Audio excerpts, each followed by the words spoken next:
हाँ जी बेटा, good afternoon. Start करें। देखिए बेटा, फर्स्ट अभी बेसिक टॉपिक शुरू करते हैं हम।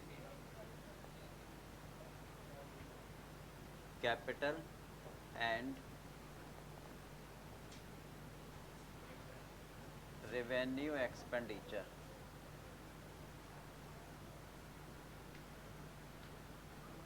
As well as capital and revenue receipts.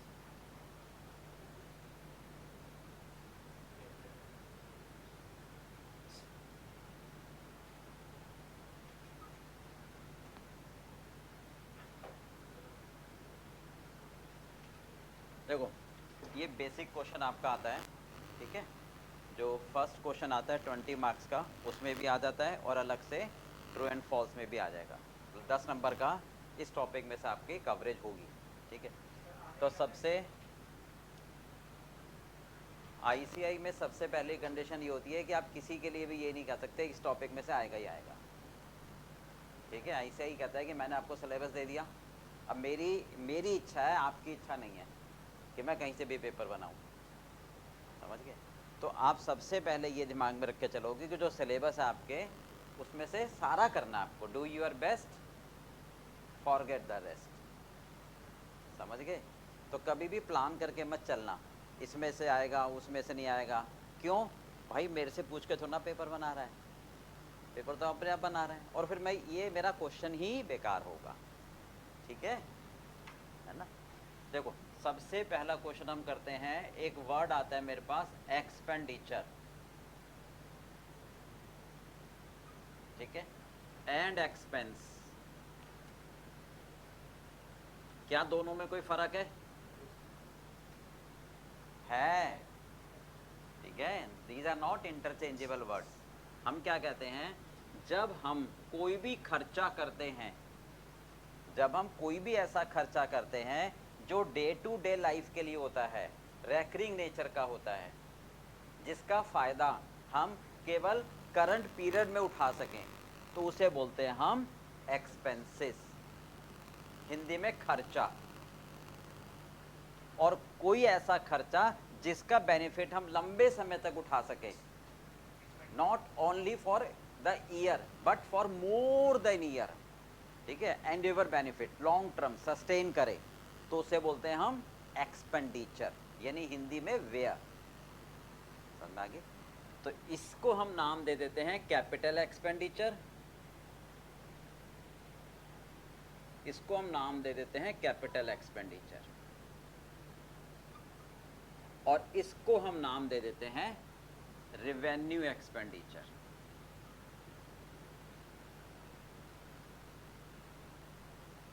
ध्यान रखना, एक्सपेंडिचर के आगे लग गया रेवेन्यू तो वो एक्सपेंस है।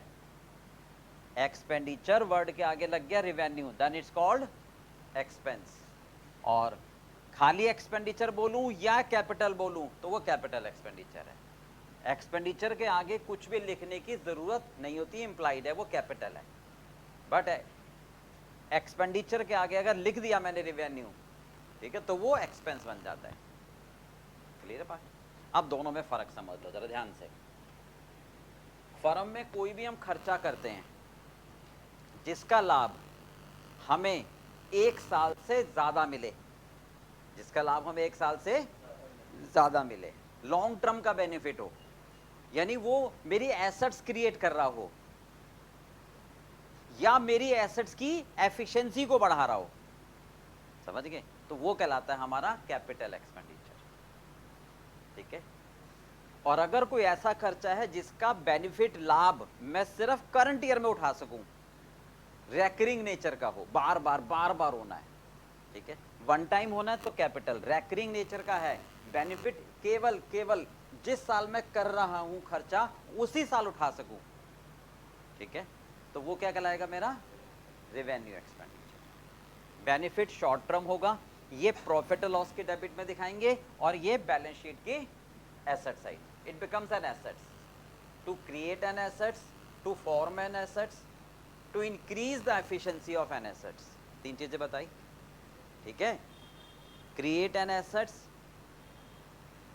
Benefit for more than 1 year, long term sustain करेगा, ठीक है, इंक्रीज द एफिशिएंसी, कैपेसिटी को बढ़ाए। जैसे मैं एक कमरे में काम कर रहा हूँ, अब मुझे लगता है यार मुझे एक रूम और चाहिए, तो एक और रूम मैं अगर इंस्टॉल करूँगा तो उसका खर्चा लॉन्ग टर्म उठाऊंगा। मेरी क्लास में 40 बच्चे बैठ सकते हैं, तो मैं सोच रहा हूँ कि यार मैं बराबर वाली जगह को भी किराए पे लेकर उसी को इसमें मिला दूँ तो मेरे 100 बच्चे बैठ जाएंगे, उसको और मिला दूँ तो और 100 बच्चे बैठ जाएंगे, तो वो तो फिर लंबे समय तक बेनिफिट मिलेगा ना, तो वो कहलाएगा मेरा कैपिटल एक्सपेंडिचर। ठीक है, लाइट, पंखा, बत्ती, एसी, ये मेरे बार बार के खर्चे हैं रैकरिंग, ये कहलाएंगे मेरे रेवेन्यू खर्चे। हाँ, तो पंखा बंद करूंगा तो अब बेनिफिट बंद हो जाएगा, पंखा चलेगा तो अभी बेनिफिट मिलेगा, है ना, लंबे समय तक जिसका बेनिफिट मिले। ठीक है, जिसका बेनिफिट हमें लॉन्ग पीरियड ऑफ टाइम तक मिले, राइट, और जो मेरी मतलब एक तरह से एसेट्स मैं क्रिएट करूं, ठीक है, या एसेट्स क्रिएट करने से संबंधित खर्चे, तो वो मेरी एसेट्स का पार्ट बन जाते हैं, वो कहलाते हैं कैपिटल एक्सपेंडिचर। अब मान लो मैंने कंप्यूटर खरीदा तो वो मेरी एसेट बन गई, उसका जो खर्चा होगा वो कैपिटल एक्सपेंडिचर है। अब कब मैं बता रहा हूँ, मुझे बोलना सारा समझाऊंगा, चिंता मत, 2 मिनट वेट कर। अब कंप्यूटर खराब हो गया, कंप्यूटर खराब हो गया, अब उसको रिपेयर करवाई मैंने, ये तो खराब मतलब अकेशनली हो ही जाता है, साल में एक आध बार तो खराब होएगा, एक इलेक्ट्रॉनिक चीज है, तो वो कौन सा खर्चा होगा, रेवेन्यू। आगे बात समझ अभी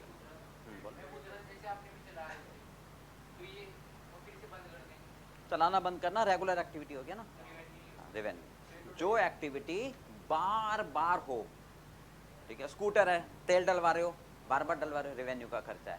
अब स्कूटर खरीदा तो एक बार, रोज तो ना स्कूटर खरीदेगा, वो कैपिटल है या नहीं। मोबाइल खरीदा तो मोबाइल हमारी क्या है, एसेट्स है, नहीं।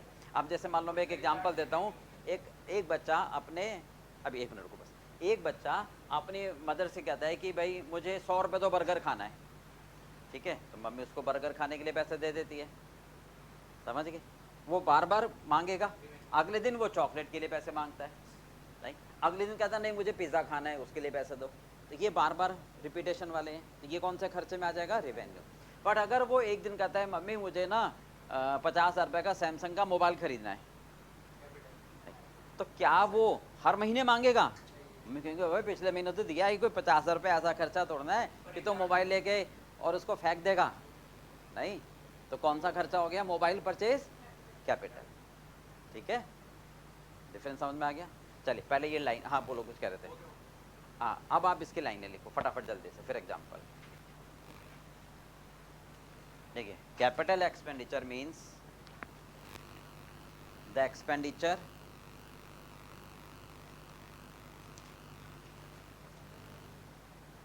which provides benefit, the expenditure which provide benefit for more than 1 year, for more than 1 year,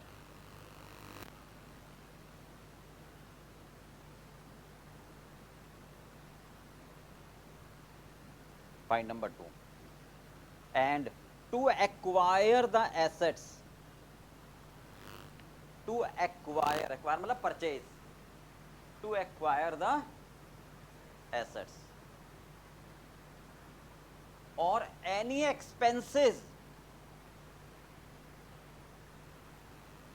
in, or any expenses, नहीं उसी में चल रहा है ना, और any expenses in connection with, बहुत ध्यान से लिखना जरा, सोच समझ गए, और any expense in connection with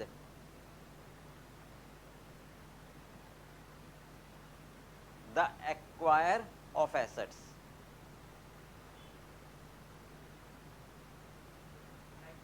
अरे नहीं रुको रुको रुको रुको रुको, क्या लिखा है, कोई भी एसेट्स को खरीदना और उससे संबंधित खर्चे करना। जैसे मान लो, सुनो ध्यान से, इस लाइन को समझा रहा हूं, मैंने प्रॉपर्टी खरीदी कोई, मैंने एक ऑफिस खरीदा, तो ऑफिस तो मैं लंबे समय तक उठाऊंगा, अब ऑफिस जब खरीदूंगा तो अपने नाम रजिस्ट्री करवाऊंगा, इधर इधर ध्यान दे बेटा, अब जब मैंने अपने नाम करवाऊंगा तो स्टैम्प ड्यूटी पे करूंगा, तो जो स्टैम्प ड्यूटी का खर्चा होगा वो और ऑफिस खरीदने का खर्चा दोनों क्या कहलाएंगे? कैपिटल एक्सपेंडिचर, वो जुड़ जाएगा। बात समझ में आ गई?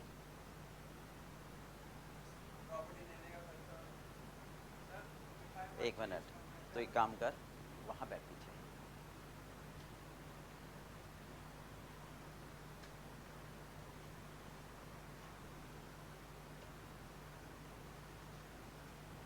फाइन, अब बोल, ठीक है, दोबारा बोल रहा हूं। हमने लाइन लिखी है, कोई भी संपत्ति एसेट्स मैंने खरीदी और कोई भी खर्चा करा उससे संबंधित, इन कनेक्शन विद। मैंने ऑफिस खरीदा, ठीक है, कि भाई मैं ऑफिस में काम करूंगा, ठीक है, मैंने 15 लाख रुपए का ऑफिस खरीदा, तो अपने नाम तो कराऊंगा ना? नहीं तो कल को कोई भी मुझे बाहर कर देगा, तो अपने नाम कैसे होता है? स्टैम्प ड्यूटी पे करनी पड़ती है गवर्नमेंट को, है ना, रजिस्ट्रेशन चार्जेस कहते हैं। तो अगर 15 लाख रुपए का ऑफिस खरीदा तो उस पर 5% की स्टैम्प ड्यूटी होती है, ठीक है।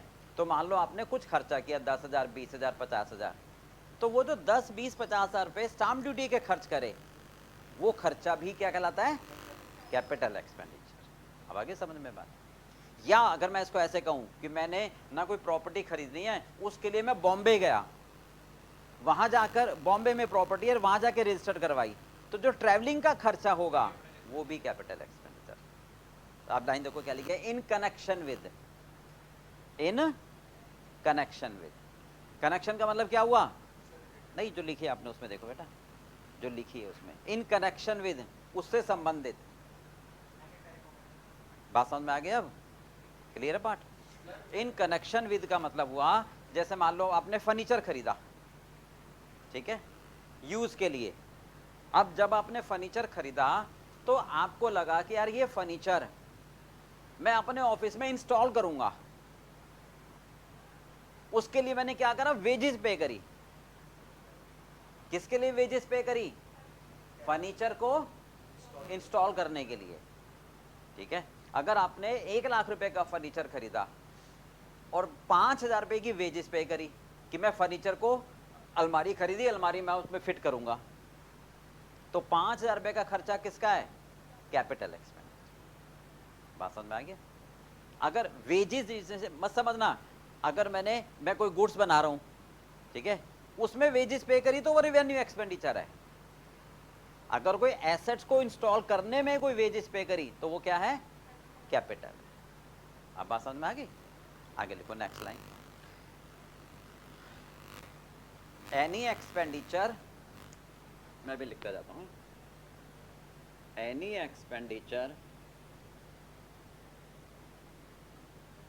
टू एनहांस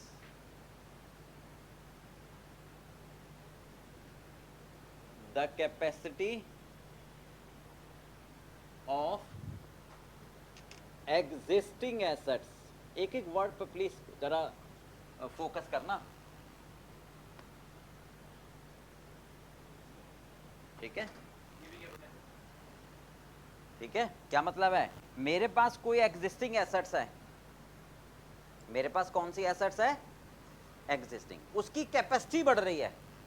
क्या बढ़ रही है? उसकी कैपेसिटी। एक वर्ड और दे देता हूं, एफिशिएंसी। Okay, right. आप सुनो ध्यान से, आपके पास मान लो स्कूटर है, स्कूटी, देखिए सबने स्कूटी, जानते हो, है ना। अब वो क्या है, पुरानी हो गई, तो वो ना तेल बहुत ज्यादा कंज्यूम करती है, समझ गए? तो मैंने मैकेनिक को दिखाया, मैकेनिक ने कहा भाई साहब इसका ना पिस्टन होता है, वो चेंज करा दो, तो इसकी फ्यूल एफिशिएंसी बढ़ जाएगी। पहले आपके मान लो 40 किलोमीटर में जाता था 1 लीटर, भाई साहब अगर आप इसका पिस्टन चेंज करा दोगे ना, तो मेरी गारंटी है ये 60 किलोमीटर कम से कम जाएगी, नहीं तो पैसे वापस। मैंने कहा यार ये तो सही सौदा है, चलो पिस्टन चेंज करा देते हैं, समझ गए? अब पढ़ो लाइन को, कोई भी खर्चा जो कैपेसिटी एफिशिएंसी को बढ़ाए, तो फ्यूल एफिशिएंसी बढ़ रही है, तो अगर मैं पिस्टन चेंज करवाऊंगा तो कौन सा खर्चा आएगा? समझ आ गई बात पे? वर्ड्स घुसने दिमाग में? अभी ये समझ में आ गई? अभी काउंटर मत करो थोड़ा सा प्लीज, है ना, थोड़ा पूरा खत्म होने दो। चलो वैसे बता दो, रुको,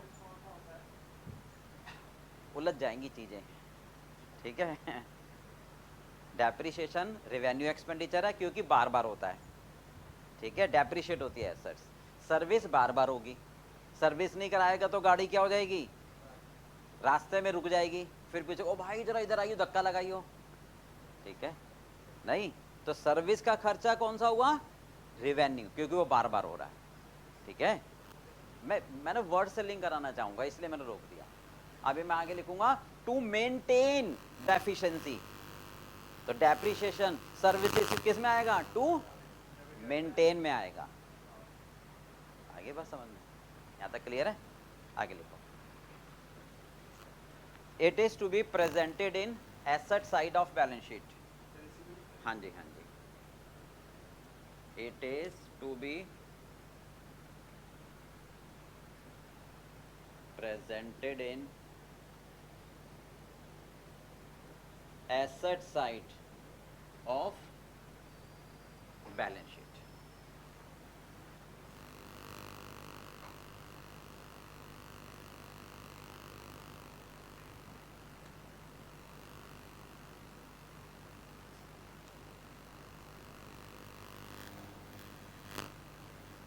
और आगे last point, non recurring nature,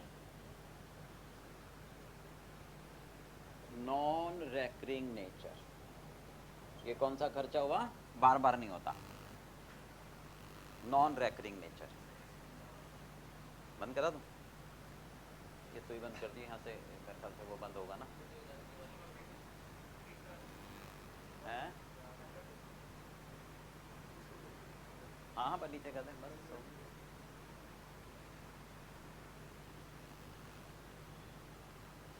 हाँ बंद हो गया।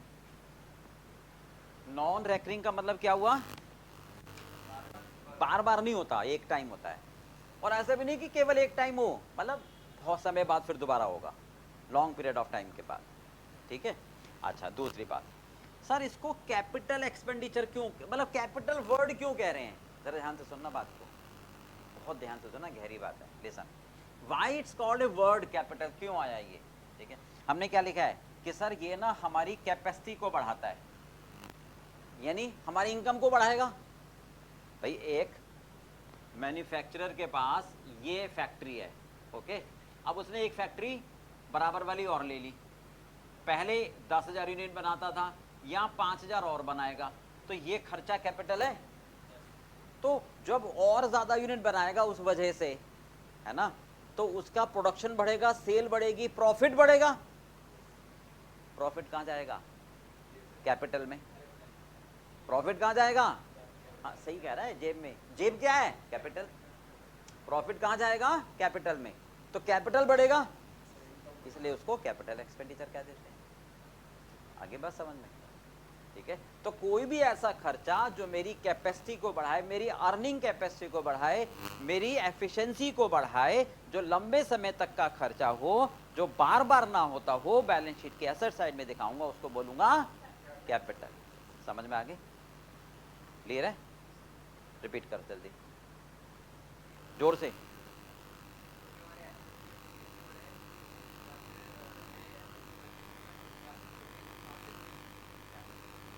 इतना दौड़ना होता है, बता।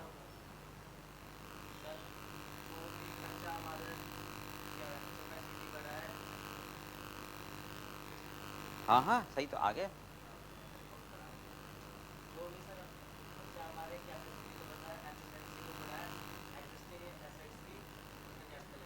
एक साल से ज्यादा बेनिफिट हो, बैलेंस शीट के एसेट साइड में दिखाते हैं। क्लियर है?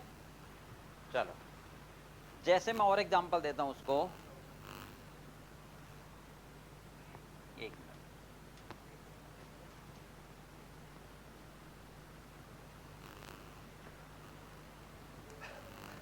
ध्यान से सुनते जाना है। हमने मशीन, मेरे पास स्कूटी है, कार है, ठीक है,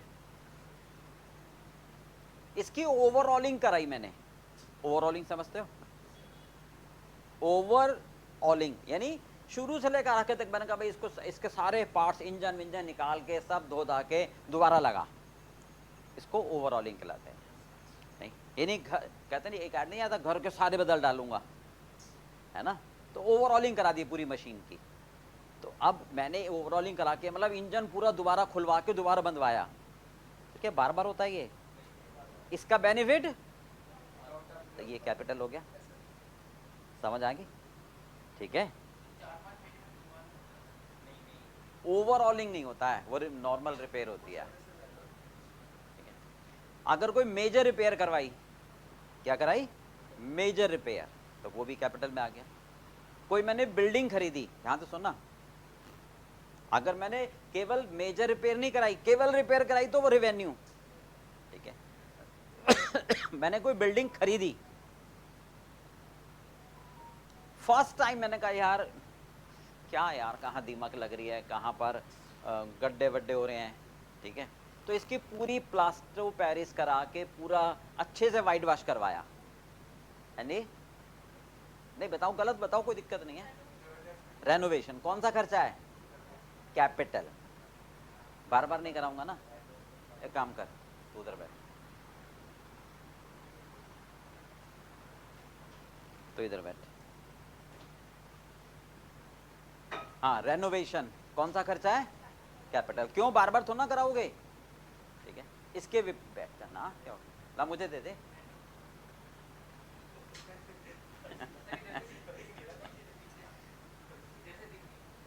इधर से आजा, पीछे चला जा। कहां पर थे हम? रेनोवेशन, है ना।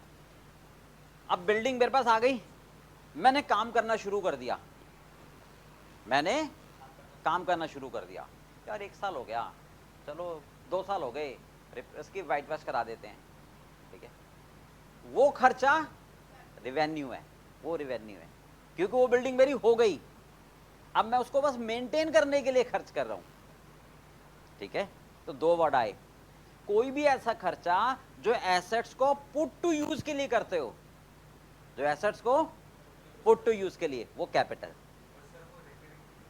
कौन सा? वो तो रेकरिंग होता है, बार बार होती है, हर 2 साल के बाद ऑफिस में भाई साहब, हर 2 साल के बाद होती है, हर दिवाली पर होती है, या तो हर दिवाली पे नहीं होती तो हर दूसरी दिवाली पे तो करते ही हैं, बट अगर दोनों चीज पर डिस्टिंग्विश करो ना, 1 साल मतलब बस 1 साल 1.5 साल पर करानी चाहिए हर साल, वो करम नहीं कराते, बात अलग है। बट जब मैंने सेकंड हैंड कोई बिल्डिंग खरीदी, सेकंड हैंड मशीन खरीदी, तो उस पर जो खर्चा कर रहा हूं वो पुट टू यूज के लिए हो गया, समझ गए बात? डिस्टिंग समझो ना गहराई को, जो रेगुलर हो गया मेंटेन करने के लिए। अब बिल्डिंग मेंटेन करने का कोई भी,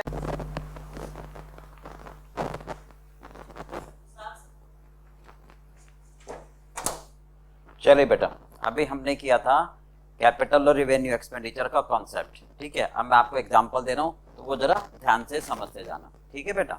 देखिए, कैपिटल एक्सपेंडिचर की अगर मैं बात करूं,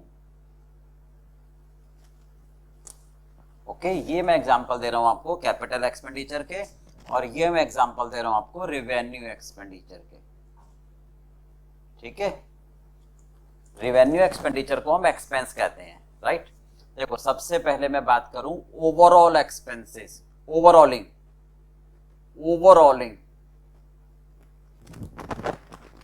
एक्सपेंस क्या होते हैं? Of machine. मान लो मैंने कोई मशीन खरीदी है, ठीक है, अगर हमने कोई कार खरीदी है, स्कूटी है, मशीन है, उसकी ना हम ओवरऑलिंग कराते हैं। ओवरऑलिंग समझते हो? जैसे आपने पुराना एग्जांपल सुना होगा, घर के सारे बदल डालूंगा, तो पूरी मशीन की ओवरऑलिंग ही करा डाली मैंने, यानी पूरा इंजन ही आपने दोबारा खुलवा के दोबारा बंधवा दिया, समझ रहे हो? तो वो सारा खर्चा हमारा कैपिटल एक्सपेंडिचर कहलाता है, क्योंकि उसका बेनिफिट हम लंबे समय तक उठा पाएंगे, ओके। सेकंड है मेजर कोई रिपेयर मैंने करी, तो सेकंड क्या है? मेजर रिपेयर करी, ओके, यानी कोई मैंने ज्यादा मेजर रिपेयर करी, यानी कोई बहुत बड़ा पार्ट्स मैंने चेंज किया है, जिसका बेनिफिट मैं लंबे समय तक उठाऊंगा। मेजर रिपेयर का वर्ड ही होता है कि सर बार बार मेजर रिपेयर में नहीं कराता, ठीक है, बार बार मैं मेजर रिपेयर नहीं कराता। हाँ, नॉर्मल रूटीन लेबर हो, सॉरी रूटीन रिपेयर हो, रूटीन, ठीक है, या खाली रिपेयर लिखा हो, तो वो कहलाता है रेवेन्यू एक्सपेंडिचर। वो कहलाता है to maintain the machine. Machine को आपको मेंटेन करना तो नॉर्मल रिपेयर एंड मेंटेनेंस तो करानी पड़ेगी। उसी को हम डेप्रिसिएशन भी कह देते हैं। उसी को हम क्या कह देते हैं बेटा? डेप्रिसिएशन। ओके, ये नॉर्मल रिपेयर। आप ध्यान से समझना जरा। अगर मान लो कोई मशीन का पार्ट्स है वो खराब हो, मतलब वॉर्न आउट हो गया और वो चेंज करा रहा हूं, तो वो भी नॉर्मल मेंटेनेंस में आती है। वॉर्न आउट पार्ट होता है कोई पार्ट मेरा खराब हो गया, मतलब छोटा मोटा पार्ट है, वो मैं चेंज करा रहा हूं। ओके, तो ये मेजर रिपेयर में नहीं आती है, राइट। हम मान के चलते हैं मेरे पास मशीन है, मेरे पास कार है, तो यार कुछ ना कुछ प्लग वगैरह, तो ये आम रूटीन में चलता रहेगा, तो ये कहलाता है रेवेन्यू एक्सपेंडिचर। ध्यान से समझना बात को, ठीक है। ओवरऑलिंग का मतलब पूरी मेजर रिपेयर आपने करवा दी, ठीक है, मेन रिपेयर अगर आपने करवा दिया। हाँ, आप ध्यान से सुनो एक बात और, अगर मैंने कोई पिस्टन चेंज करा दिया है, जैसे होता नहीं है भाई, आपके पास स्कूटी है सर, अभी ना वो 40 किलोमीटर 1 लीटर की एवरेज दे रही है, तो मैंने मैकेनिक को दिखाया, तो उन्होंने कहा सर इसका ना पिस्टन खराब है, जहां से ऑयल इंजन में जाता है वो चेंज करा दो, तो उससे फ्यूल की एफिशिएंसी बढ़ जाएगी। तो अगर मैं पिस्टन चेंज करा रहा हूं to increase the efficiency, fuel efficiency, तो वो मेरा कैपिटल एक्सपेंडिचर कहलाएगा, क्योंकि फ्यूल एफिशिएंसी हमारा लॉन्ग टर्म बेनिफिट हो गया। फ्यूल एफिशिएंसी मेरा क्या हो गया? लॉन्ग टर्म बेनिफिट हो गया। ठीक है बात है, राइट। सेम ऐसे ही आगे चलते हैं। अगर मैंने कोई प्रॉपर्टी खरीदी है, मान लो ऑफिस खरीदा, अब उस ऑफिस को खरीदने के लिए स्टाम्प ड्यूटी गवर्नमेंट को भी पैसे देने पड़ेंगे, रजिस्ट्रेशन चार्जेस, तो that will become the part of the assets. ठीक है, तो हम क्या कहते हैं? Registration charges. रजिस्ट्रेशन चार्जेस क्या बोलते हैं हम इसको? Registration charges for acquiring property,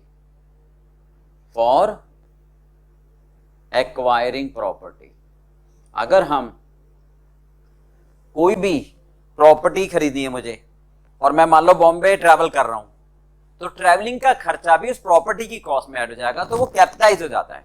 वो उसकी प्रॉपर्टी, मान लो मैंने 10 लाख रुपए की प्रॉपर्टी खरीदी, समझ गए, और 20,000 रुपए स्टाम्प ड्यूटी के पे करे, तो प्रॉपर्टी की कॉस्ट मैं बुक करूंगा 10,20,000। क्लियर बात? अच्छा, एक बात और, अब मैंने प्रॉपर्टी खरीदी मान लो, ठीक है, अब उसमें देखा यार ये जो प्रॉपर्टी मैंने खरीदी है ना, इस पर बहुत ज्यादा, मैंने मैकेनिक को बुलाया, किसी वाइट वॉश करने वाले को, उसने कहा सर इसमें तो बहुत ज्यादा रिपेयर की जरूरत है, तो मैंने कहा कर भाई, तो उसने कहा सर इसमें तो 1 लाख रुपए का खर्चा आएगा। तो फर्स्ट टाइम था, तो सुना मैं क्या करूं, फर्स्ट टाइम जब मैं कोई वाइट वॉश कराता हूं, रिपेयरिंग कराता हूं, रेनोवेशन करवाता हूं, फर्स्ट टाइम जब बिल्डिंग खरीदने के बाद, तो वो उसकी कॉस्ट में जुड़ जाता है। और एग्जिस्टिंग बिल्डिंग की रिपेयर व्हाइट वॉश नहीं आती, वो रेगुलर में आता है। ठीक है, तो हम ऐसे कह सकते हैं व्हाइट वॉश, ठीक है, फर्स्ट टाइम अगर मैं करवा रहा हूं, व्हाइट वॉश हुआ, पेंट हुआ, ठीक है, of newly purchased machine, newly purchased assets, machine हो गई, बिल्डिंग हो गई, कुछ भी हो गई। हाँ, अगर मैं व्हाइट वॉश करा रहा हूं, रेगुलर व्हाइट वॉश करा रहा हूं, अगर मैं क्या करा रहा हूं? रेगुलर व्हाइट वॉश, ठीक है, जो कि नॉर्मली मैं नॉर्म्स कहूं तो हर 6 महीने बाद, साल भर बाद ऑफिस में होना चाहिए, होता ही है रेगुलर व्हाइट वॉश, तो वो मेरा रेवेन्यू खर्च है, क्योंकि वो रेगुलर एक्टिविटी है, वो मेंटेनेंस का पार्ट हो जाएगा। समझ में आ गई? चलो नेक्स्ट, अगर हम कोई नया काम करते हैं, जैसे मान लो मैंने रेस्टोरेंट खोला है, तो उसके लिए फूड का लाइसेंस चाहिए, है ना, तो लाइसेंस लेने में जो खर्च होगा वो कैपिटल एक्सपेंडिचर है। Cost of obtaining licence, cost of obtaining licence, ठीक है, to start the business, to start the business. ये हमारा लॉन्ग टर्म बेनिफिट देगा, क्योंकि एक बार लोगे, क्योंकि आप एक बार लोगे लाइसेंस, बार बार तो ना लोगे लाइसेंस। एक बार आपने लाइसेंस ले लिया, डेट्स ऑल। एक बार आपने लाइसेंस ले लिया, डेट्स ऑल। ठीक है, तो ये expenses to put to use होता है।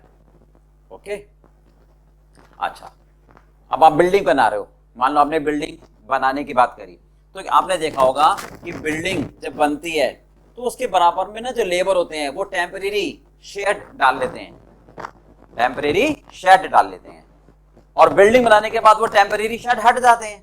तो उन टेम्परेरी शेड का जो खर्चा है वो भी बिल्डिंग की कॉस्ट में ऐड हो जाता है। तो कोई भी खर्चा, कौन सा, टेम्परेरी शेड,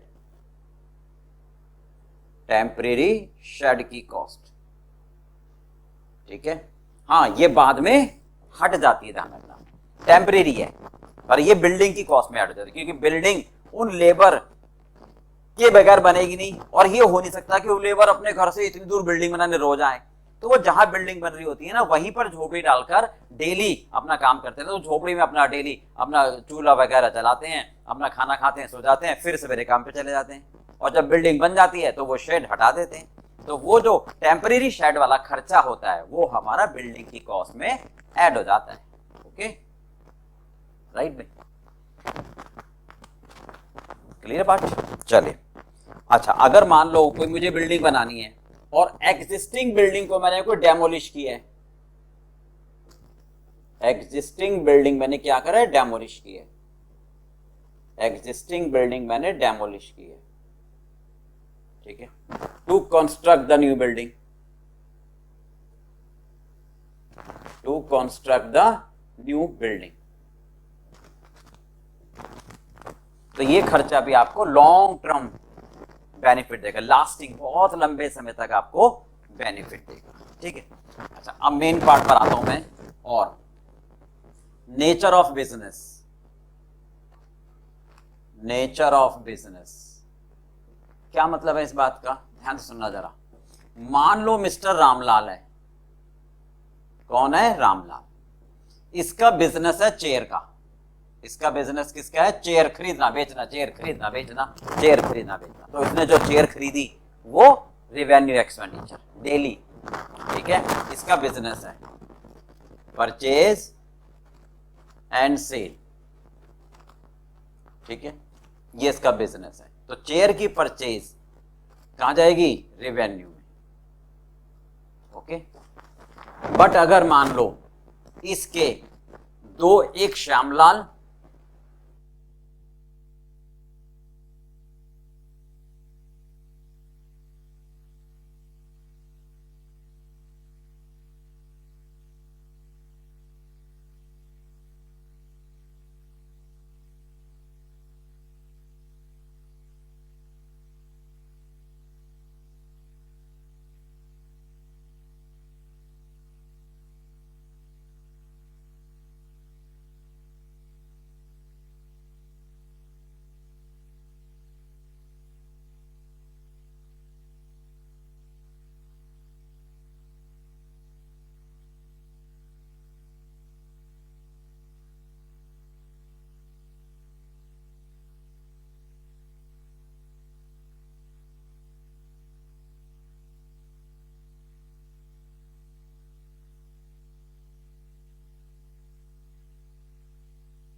देखो नेचर ऑफ बिजनेस हमारे लिए बहुत इंपॉर्टेंट होता है। क्यों?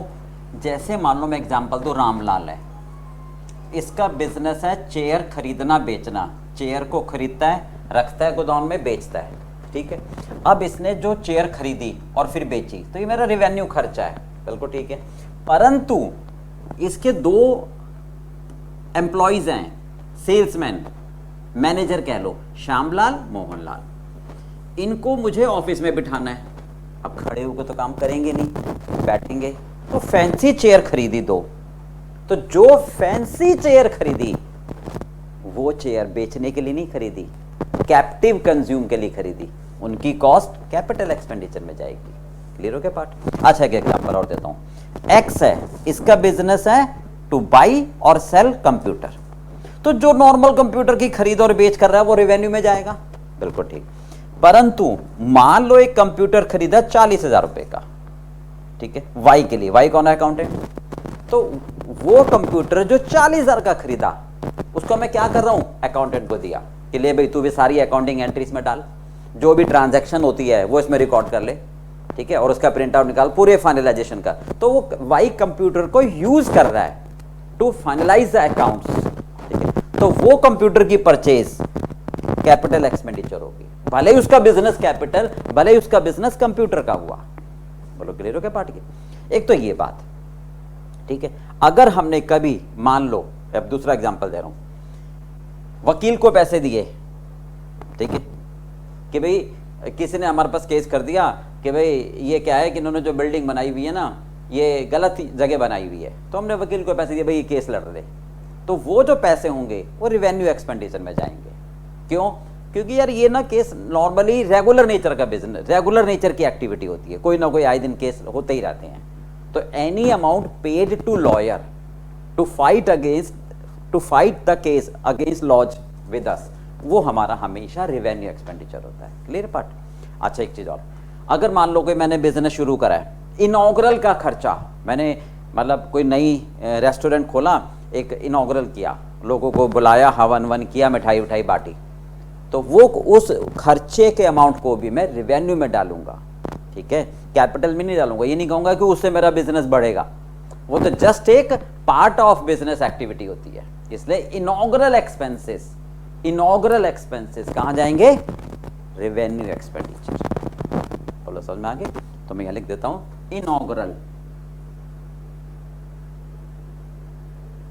एक्सपेंस रेवेन्यू में, क्योंकि ये रेगुलर एक्टिविटी होती है, मतलब ये पार्ट ऑफ बिजनेस है, part of business activity, part of business activity. मतलब क्लियर पार्ट बेटा? राइट, ठीक है। तो जो भी, एक बार रिपीट कराता हूं, ओवरऑल एक्सपेंस का मतलब मेजर, कोई पिस्टन चेंज करा है, ठीक है, ये एफिशिएंसी को बढ़ा रहा है, तो कोई भी खर्चा जो मेरी एफिशिएंसी को बढ़ाए, मेरी कैपेसिटी को बढ़ाए।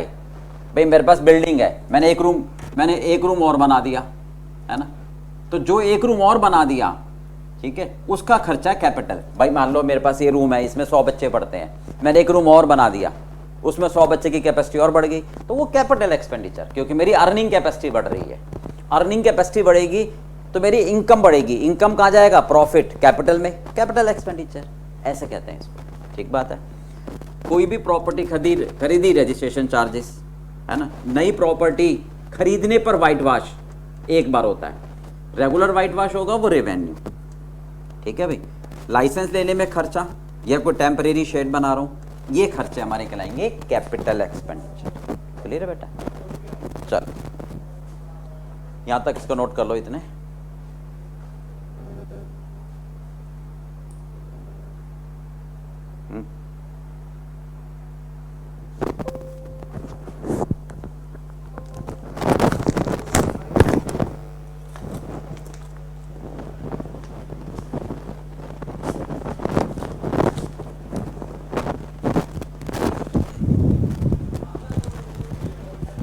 क्या कहना चाह रहे हैं कि हमारा जो लॉयर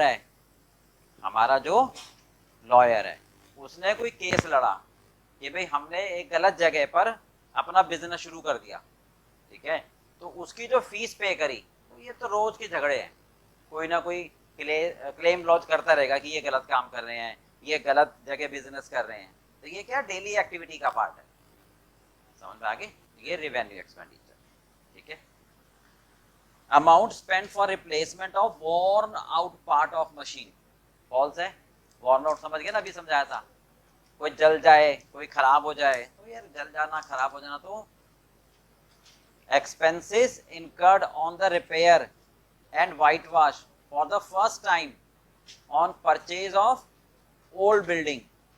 हाँ जी, कौन सा खर्चा है, क्लियर है, समझ आ रहा है, क्या बता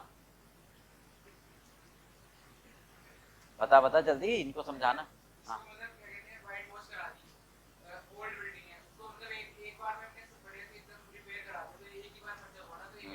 बिल्कुल ठीक, बहुत बढ़िया। Expenses in connection with obtaining a licence for running the cinema, हाँ जी लाइसेंस लिया मैंने, कैपिटल कैपिटल है, ठीक है, क्योंकि एक बार करूंगा पुट टू यूज।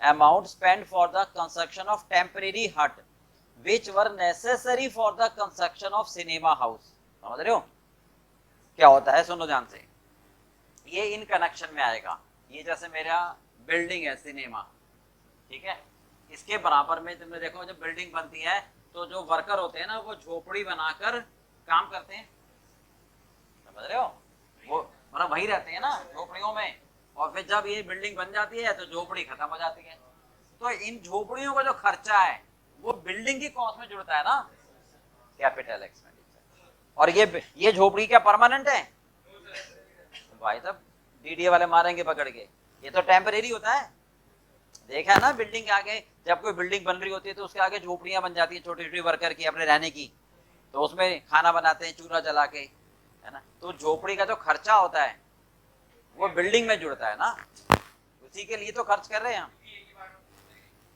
समझ में आ गई पूरी तरह, ढंग से समझ आ रहा है।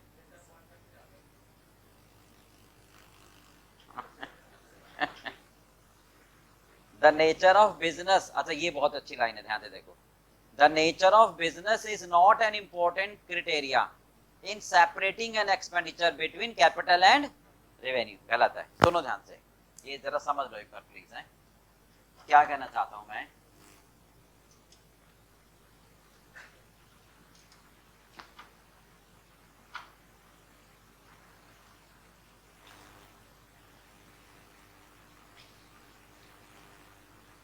नेचर ऑफ बिजनेस,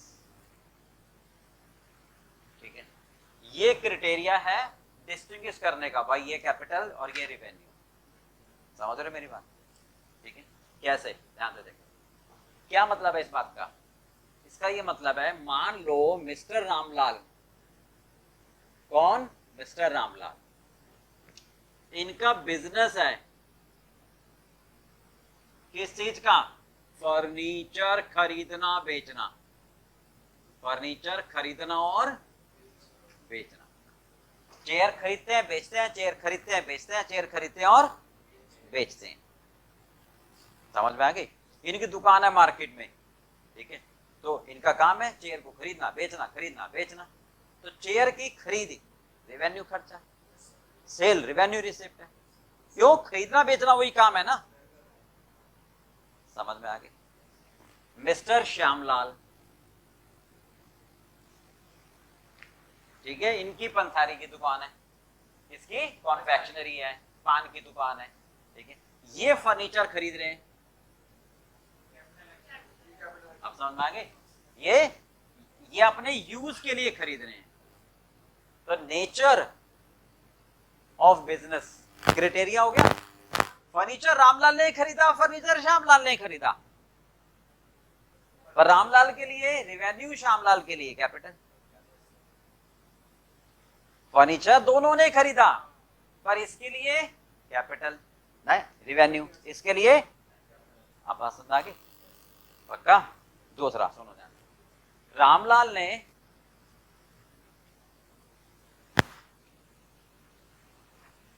क्या बिजनेस है इसका, ट्रेडिंग का, ठीक है, इसके पास मिस चिंकी और चिंकू ये दोनों काम करते हैं, कौन है ये, सेल्स मैनेजर, ध्यान से सुनना जरा एग्जांपल को, ये दोनों कौन है, सेल्स मैनेजर है, ये दोनों कौन है?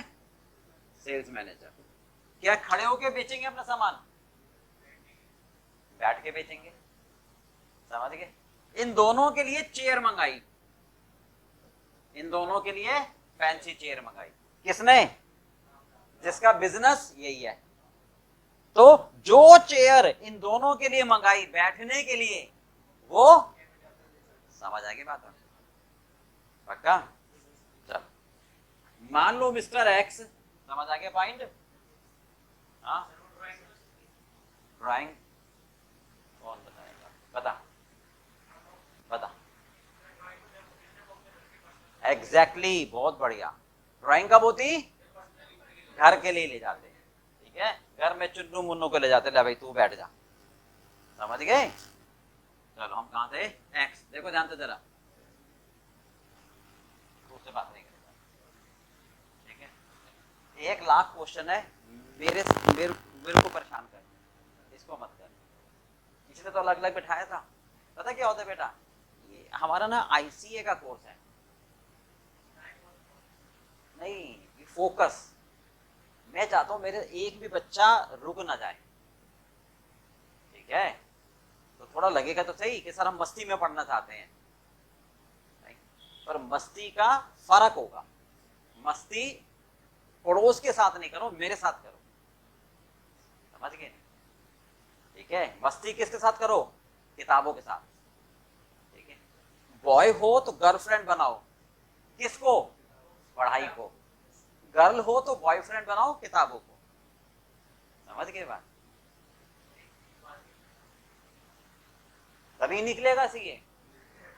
हाँ, किताबों से प्यार करोगे, किताबों से मोहब्बत करोगे, पड़ोसी से मोहब्बत करके तुझे क्या मिलेगा?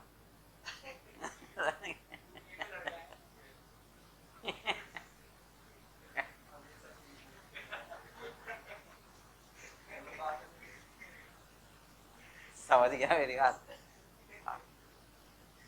चलो खैर, मैं तो थोड़ा इसलिए करता कि थोड़ा रेस्ट हो जाए, मैं भी यही करता। ठीक है? चलो, एक्स का काम है, अब ध्यान से सुन के बताना आंसर, कंप्यूटर खरीदना और बेचना। क्या काम है? अब उसने कंप्यूटर खरीदा,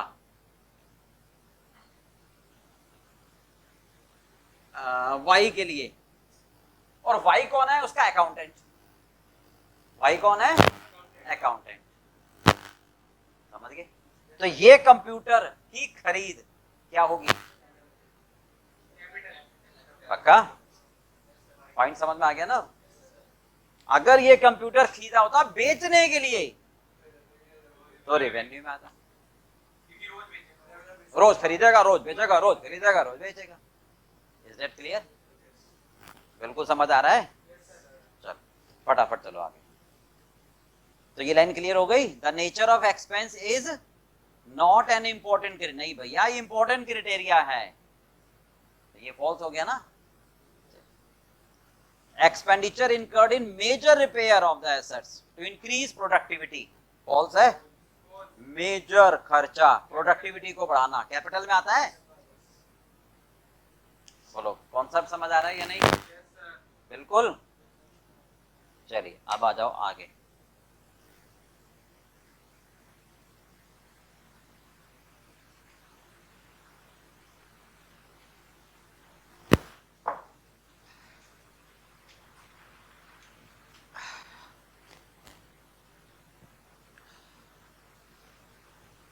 चलिए पहला, एंट्रेंस फीस 2,000 रुपए received by Ram and Shyam. ठीक है? एंट्रेंस फीस है। हाँ जी, क्या है? ध्यान से सुनो प्लीज, मेरी मैं बोल रहा हूं। एंट्रेंस फीस क्या होती है? जब भी कोई क्लब है मेरा, ट्रस्ट है मेरा, सोसाइटी है मेरी, ठीक है, इसमें मैं क्या करता हूँ? मेंबर बनाता हूँ। हाँ भाई तू भी आ जा, तू भी आ जा, तू भी आ जा। ऐसा तो सभी आ जाएंगे और काम करेंगे नहीं। तो मैंने क्या सोचा यार, एंट्री करने के 1,00,000 रुपए। इससे क्या होगा? जो इंटरेस्टेड होगा वही आएगा, बाकी रह जाएंगे। फ्री फंड में तो सारे आ जाएंगे ना। तो मैंने क्या रख दी? एंट्री की फीस। ठीक है, अब उसने एक बार दे दी, क्या मैं हर साल उससे बार बार लूंगा? एक बार लूंगा।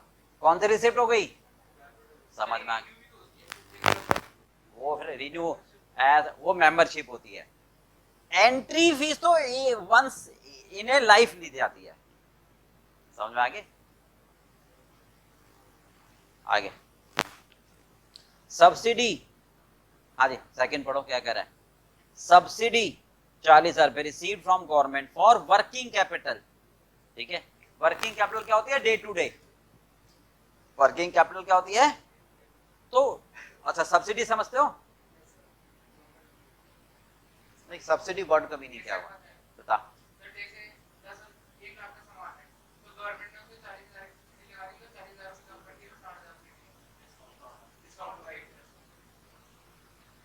नहीं, अभी आप एग्जैक्ट नहीं समझ में आ रहा आपको, सुनो ध्यान से। हाँ जी, नहीं ना, देखो पता क्या है, हमेशा ध्यान रखो बच्चे, कच्ची रोटी पेट में दर्द करती है। क्या कहना चाहता हूं मैं, समझ गए? अधूरा ज्ञान बेकार है। ठीक है, अब सीए कर रहे हो, अपनी पर्सनालिटी को डेवलप करो। समझ गए? कॉन्सेप्ट को स्ट्रॉन्ग करो। समझ गए? हर चीज आपको पता होनी चाहिए। चार जनों के सामने बैठोगे तो पता लगे आपको, आप तुक्के मार रहे हो, सामने वाला समझ जाएगा यार ये तो यूं ही है, पता नहीं क्यों कर रहा है सीए, या सीए बन के भी मतलब सीए के नाम को वो कराओगे। तो डायनामिक सीए बनना है मुझे, मेरी बात समझ गए? तो वर्ड्स को अच्छी तरह समझो। अब सुनो ध्यान से, क्या होता है कि मान लो मिस्टर एक्स, ठीक है, गैस का काम कर रहा है, जो घर में गैस होती है ना, ठीक है, एलपीजी सिलेंडर, ठीक है, ऑयल का काम कर रहा है, ठीक है, इलेक्ट्रिसिटी प्रोड्यूस कर रहा है। ध्यान से सुनो, ये सारी चीजें कौन सी हैं? सोसाइटी के लिए जरूरी हैं, सोसाइटी के लिए जरूरी है। अब एक्स को ना इस गैस के बिजनेस में लॉस हो रहा है, तो इसने गवर्नमेंट को कह दिया मैं कंपनी बंद कर रहा हूं, मेरे बस का नहीं है चलाना क्योंकि मुझे लॉस हो रहा है। समझ में आ गई? तो गवर्नमेंट क्या कहती है, यार गैस तो लोगों के लिए जरूरी है, तो एक काम कर, मत बंद कर बिजनेस। तेरे को कितना लॉस हो रहा है? तो हम कह रहे हैं कि सर अगर मेरे मतलब 1 लाख रुपए में लगाता हूं तो कस्टमर से तो मुझे 70,000 ही मिलते हैं, जो तो 30,000 का लॉस हो रहा है। समझ गए? तो गवर्नमेंट कहती है कि ठीक है, जो आप 1 लाख रुपए लगा रहे हो, ठीक है, तो 30,000 रुपए हम आपको दे देते हैं। अच्छा, वो कहता नहीं मेरा फिर भी नहीं, मैं कोई नो प्रॉफिट पे काम थोड़ा ना करूंगा। अच्छा चलो, गवर्नमेंट कहती है 40,000 रुपए ले लो मुझसे। तो हम क्या सोचते हैं, मेरी कॉस्ट कितनी आ गई 60,000, 70 में बेचा, 10 का फायदा, चलो ठीक है। तो ये 40,000 क्या है, आप समझ गए? तो subsidy is an amount to be received from government to sustain our business. समझ आ गई बात? देख लो, subsidy is an amount, subsidy is an amount to be received from government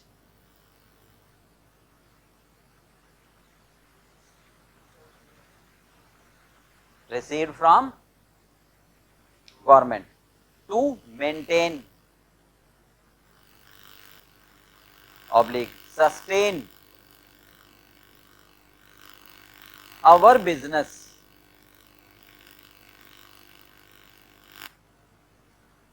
which is necessary, which is her business में नहीं देती government subsidy, जो which is necessary for the society, उनके लिए। हाँ, उनमें भी हर एक को नहीं, हाँ, जो उनको लगता है कि इससे लोगों का जीवन स्तर बढ़ेगा। समझ गए? ये सोसाइटी के लिए आवश्यक है। अब मान लो कोई तंबाकू बना के बेचने लगे, समझ में आ गई? हाँ एग्जैक्टली, एग्जाम्पल मैंने इसलिए दिया कि भाई ये तो आप लोगों नहीं सर तंबाकू तो लोगों के लिए जरूरी है, तो ये फिर बात नहीं बनेगी ना। समझ गए, जो लोगों के लिए जरूरी है। जैसे आपने देखा होगा कोविड के टाइम पर ऑक्सीजन सिलेंडर थे, उस पर सब्सिडी मिल रही थी, क्योंकि वो लोगों के लिए जीवन रक्षक है वो, समझ गए। कुछ दवाइयां होती हैं जैसे पैरासीटामोल है ना, तो इन पर गवर्नमेंट सब्सिडी दे देती है, यार बनाओ, तुम बनाओ, ठीक है, हम तुम्हारे साथ में हैं। अब सब्सिडी का मीनिंग समझ में आ गया, ठीक है, बिल्कुल क्लियर हो गया। चलिए, तो क्या लिखा था लाइन, सब्सिडी, है ना, ठीक है। तो क्या कहोगे, ये रिवेन्यू खर्चा है, क्योंकि वर्किंग कैपिटल ये तो मतलब बार बार देगी भाई, ये एक बार थोड़ा बना रहा हूं मैं सामान, तो बार बार बना रहा हूं, बार बार मिलेगा, बार बार बना रहा हूं, बार बार मिलेगा, तो कौन सा खर्चा हो गया, अब घुस गया दिमाग में, है ना। ये तो रैकरिंग, बार बार मैं बनाऊंगा सामान, बार बार मिलेगी गवर्नमेंट से, बार बार बनाऊंगा, बार में गवर्नमेंट देगी। कहां थे, तीसरा, insurance claim received, insurance claim क्या कह रहे हैं, रिसीव्ड, हाँ जी, कैपिटल क्लेम रिसीव्ड हो रहा है, ठीक है।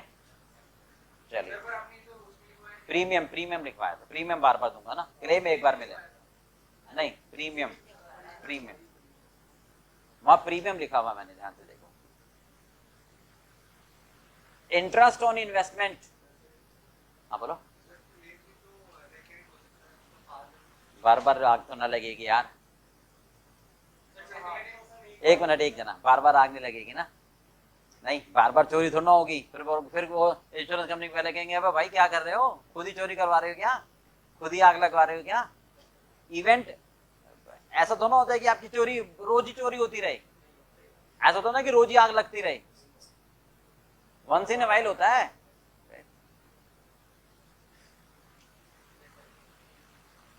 इंटरेस्ट रिसीव्ड ऑन इन्वेस्टमेंट, ठीक है, amount received from IDBI as medium term loan for augmenting working capital, बताओ जल्दी, हाँ जी, नहीं नहीं नहीं, अमाउंट रिसीव्ड फ्रॉम बैंक, ठीक है, मीडियम टर्म लोन आया ना, तो टर्म लोन तो एक ही बार आएगा, कैपिटल रिसिप्ट,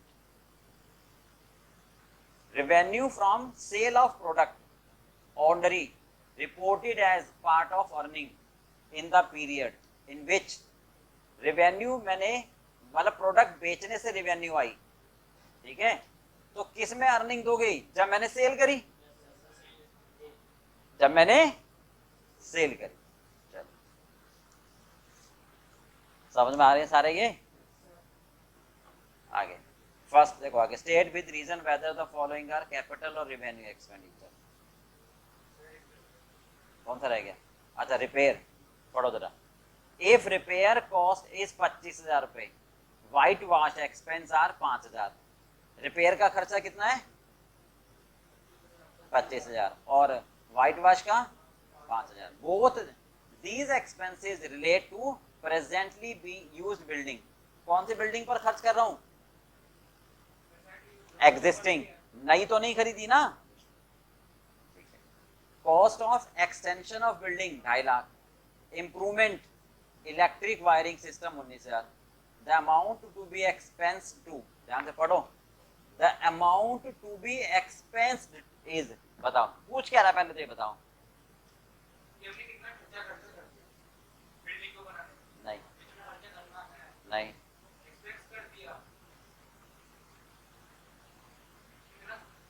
पूछ क्या रहा है, आंसर तो बाद में दूंगा ना, पहले पूछ तो लूं ये पूछ क्या रहा है। अच्छा दोबारा बोलो last line, last word, exactly, हाँ समझ गए,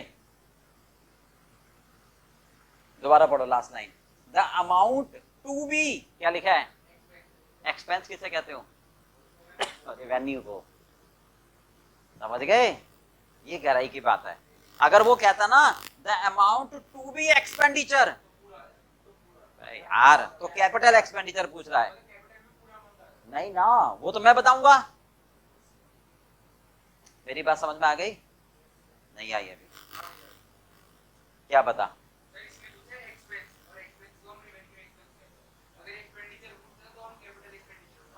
हाँ, अब क्या आएगा वो दूसरी बात है। तो क्या पूछ रहा है? रेवेन्यू। आप बताओ कौन सी बिल्डिंग है? बिल्डिंग पुरानी है, मतलब मेरे पास है तो भाई रेवेन्यू खर्चा रिपेयर 25,000, 5,000 वाइट वॉश, कितना हो गया? 30,000 रुपए रेवेन्यू। तो आंसर होगा सी। समझ आ गया? अच्छा, अगर मान लो कहता था amount to be expenditure, amount to be expenditure, तो क्या था? एक्सटेंशन 2.5 लाख, इंप्रूवमेंट 19,000, 2.5 लाख और 19,000 कितने हो गए? 269। तो वो है नहीं, खैर 269 आंसर आता। बात समझ में आ गई? हाँ जी, एक्सटेंशन भाई, एक्सटेंशन है ना। नहीं, cost of extension of building is 2.5 lakh. दोबारा पढ़ रहा हूं मैं, cost of extension of building is 2.5 lakh, यानी मैंने बिल्डिंग का एक और एक्सटेंड किया है, वो है। समझ गए? क्लियर है पार्ट? बिल्कुल। चलिए आप आ जाओ नेक्स्ट।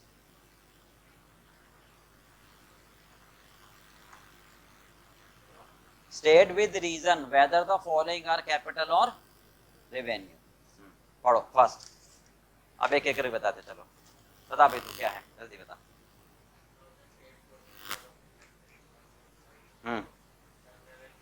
क्यों?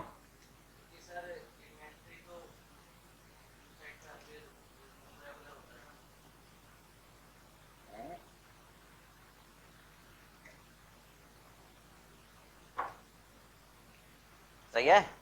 इन्वेंट्री का खर्चा न्यू साइट पर तो डेली भेजूंगा ना।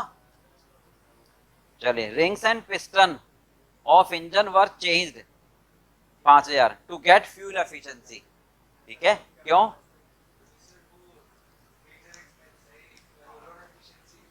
कैपिटल एक्सपेंडिचर है क्योंकि मेरी एफिशिएंसी को बढ़ा रहा है। मनी पेड टू महानगर टेलीफोन निगम लिमिटेड, फोन वालों को 8,000 दिए, किसके लिए दिए? For installing telephone in the office. ये कोई खर्चा ही नहीं है, ये सिक्योरिटी होती है, ये रिफंडेबल है। ध्यान से सुनो, कई बार ऐसे घुमा देता है। मैंने फोन लगवाना है, ठीक है, तो फोन लगवाने के लिए जैसे मान लो बिजली का मीटर लगवाना है, ठीक है, अब मीटर लगवाने के लिए मैंने पैसे दे दिए 40,000 रुपए। समझ गए? तो जब मैं मीटर सरेंडर करूंगा वापस मिल जाएंगे। तो तो ये मेरा खर्चा नहीं है, ये मेरी क्या है? सिक्योरिटी है। बोलो समझ में आ गई? Assets. Factory shed was constructed 1 lakh, 5,000 रुपए had been incurred in the construction of temporary hut. बताओ, कैपिटल है, बिल्डिंग की कॉस्ट का पार्ट बनेगा। Next, Bestech solution buy and sell computer as a part of business. ध्यान से समझना, कंप्यूटर खरीद रहे हैं किस काम के लिए? It purchased 20 computer for resale to the customer. हमने कितने कंप्यूटर खरीदे? क्यों? बेचने के लिए। नहीं नहीं, बेचने के लिए यार, सेकंड हैंड नहीं लिखा। यानी मेरा कंप्यूटर खरीदने बेचने का बिजनेस है। ठीक है, cost 20,000। It also purchased a computer costing 24,000 for accountant to be able to maintain the accounting record and printing of invoice. Suggest whether about transaction qualify as capital expenditure और revenue. एक minute, एक जना हाँ एक जना ये बता रहा हूं।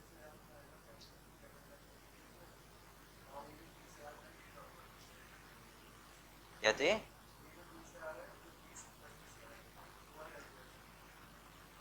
तो 20,000 इंटू 20 करना है, ठीक है, 4 लाख रेवेन्यू और 24,000। समझ में आ गई बात? कौन सा बिल्कुल क्लियर हो रहा है या ऊपर से जा रहा है? बिल्कुल मजा आ रहा है? हाँ भाई हीरालाल, मजा आ रहा है या ऊपर से जा रहा, पीछे वाले ले रहे हैं? अच्छा अगला पढ़ो। A machine with book value 10 lakh sold for 12 lakh. तो मशीन की सेल कैपिटल रिसिप्ट होती है, एसेट होती है ना मशीन, तो समझ गए। बिल्डिंग, मशीन है, बिल्डिंग है, स्कूटी है, कार है, ठीक है, तो ये हमारी कौन सी रिसिप्ट है? Capital. Premium amount 1 lakh received on issue of share. हाँ जी, हमने शेयर इशू करे, शेयर, हाँ बताओ। चलो बिल्कुल ठीक। An amount of 20 R received from goods sold in cash. माल बेच रहे हैं, क्या हो गया तुमको, जल्दीबाजी कर रहा है? माल बेच रहे हैं भाई, माल तो रोज ही बेचते हैं, ठीक है। Amount of 5 lakh received on maturity of fix deposit, also interest 40,000 रुपए। बताओ। अरे नहीं, जो मेच्योरिटी अमाउंट मिला है वो कैपिटल, और जो ब्याज मिला है वो, चलो अच्छा, तूने तो बस कैपिटल, हाँ वो स्मार्ट है। बता भी डी वाला जल्दी। डी, अभी जो बोल रहा था।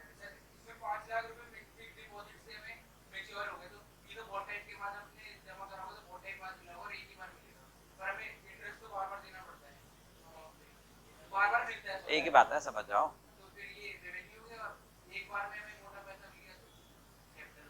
ठीक है, समझ गया। चलिए नेक्स्ट, चौथा।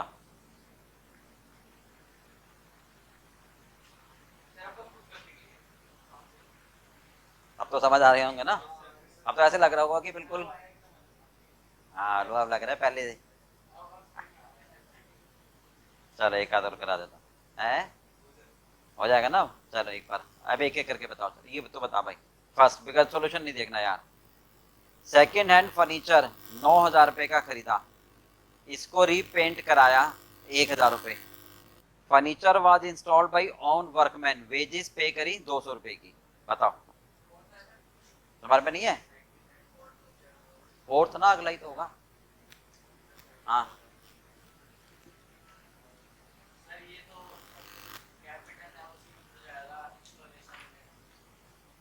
फर्नीचर मैंने खरीदा कितने का? 9,000 का। और रीपेंटिंग के दिए मैंने 1,000 रुपए।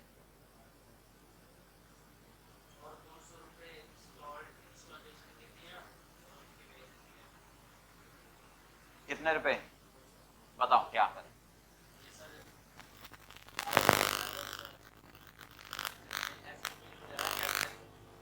तो 9,000 नहीं जुड़ेगा? हाँ तो 10,200 हुआ ना। हाँ आगे, तो आपका हो गए 10,200, फर्नीचर की कॉस्ट जुड़ जाएगा। और हाँ, और ये वेजेस में अगर जुड़ा होगा तो वेजेस में से माइनस हो जाएगा। हाँ तुम बताओ अगला वाला। Next, expense in connection with obtaining a licence, ठीक है, क्योंकि पुट टू यूज हो गया, ठीक है। आगे इसी में अगली लाइन है, कंपनी वाज फाइंड 1,000 रुपए फॉर कॉन्ट्रावेनिंग रूल्स, विरो मतलब डिफॉल्ट, रेड लाइट तोड़ दी, ऐसे पेनल्टी लगा दी, ये रेवेन्यू है। समझ गए? कॉन्ट्रावेनिंग का मतलब कोई आपने डिफॉल्ट कर दिया, रूल्स को तोड़ दिया, पेनल्टी लग गई, ठीक है। चल कौन सा खर्चा है ये? रेवेन्यू। रेनुअल भी रेवेन्यू, रेवेन्यू तो हर साल होगा ना, ठीक है।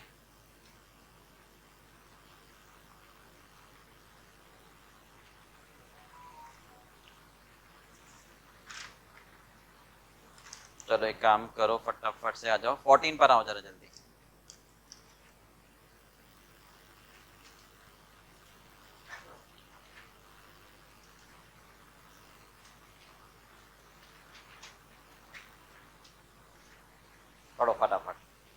Pre operative expense are revenue. Pre operative कौन से होते हैं? प्रीलिमिनरी। जब मैं कोई बिजनेस शुरू करता हूँ उससे पहले के खर्चे, तो वो हमेशा बिजनेस की कॉस्ट में कैपिटल होते हैं। बार बार होते हैं क्या? बिजनेस तो एक ही बार शुरू करूंगा, ठीक है। Expense incurred to keep the machine in working condition, कौन सा है? Keep the machine in working condition कौन सा है? मेंटेन। और अगर ये कहता टू इंक्रीज द एफिशिएंसी, तब कैपिटल होता। समझ आ रहा है भाई? An expenditure intended to benefit the current period, ठीक है, रेवेन्यू है। करंट पीरियड में जो बेनिफिट हो, amount return off from cost of fixed assets, depreciation revenue होता है ना, समझ गए? डेप्रिसिएशन कहलाता है। Wages paid to worker to produce a tool, tool बना रहे हैं। कैप्टिव कंज्यूम, कैप्टिव कंज्यूम मतलब घर में, तो घर में ही कंज्यूम कर रहे हैं और एक टूल बना रहे हैं, तो उसकी एफिशिएंसी बढ़ गई, capital expenditure which results in acquisition of permanent assets, capital होता है। Amount paid for acquiring goodwill, हाँ जी, कैपिटल होता है। गुडविल खरीद रहे हैं, गुडविल का मतलब समझते हो ना, goodwill reputation. Amount spend for replacement of worn out part, बता रखे, revenue. Expenditure incurred white wash off factory building done after every 6 month, revenue होता है। वैसे फैक्ट्री में ना, ऑफिस में हमेशा साल भर में होता है। भला हम सोचे कि मैं 4 साल के बाद कराऊंगा, तो वो ऑफिस वगैरह में नहीं होता ऐसा।